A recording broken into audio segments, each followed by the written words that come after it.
So if we're going to understand and ultimately get along with other people and with ourselves, there are two foundational assumptions that I think that we need to come from. And I come from these assumptions whether it's in my therapy, in my parenting, in my teaching, in anything that I do. And the first one is that people are inherently good.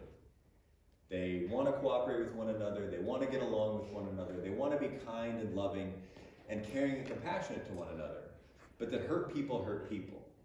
So people who have been hurt, often in childhood, in adolescence, people who have been taken advantage of, they're the ones who end up often hurting other people. So they're really in sort of survival mode, they're trying to make sense of the world, and they're gonna make sure that they're protected no matter what, even if it ends up hurting other people. So first assumption that we're gonna operate from, at least today, if you'll humor me a little bit, is that people are inherently good, but hurt people hurt people.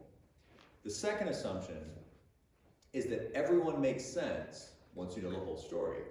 So ultimately, that makes sense and ties into people are inherently good, but hurt people, is that if everyone makes sense, then when we see people being unkind to one another, or when we see people doing things that seem to be taking advantage of other people, those are people who have been hurt. As an example that I like to use, if you are in the grocery store and the person 3 people ahead of you is screaming at the checker, you might think, wow, what a jerk. But if you're walking out after you get done with your order and you hear that same person making funeral arrangements for their child on the cell phone, you might have a different understanding of why they acted that way. So the idea is, it's not okay, right? It's not a socially acceptable behavior, but it makes sense once you know the whole story. So often, we never know the whole story. Probably as a therapist, I get the closest to knowing the whole story.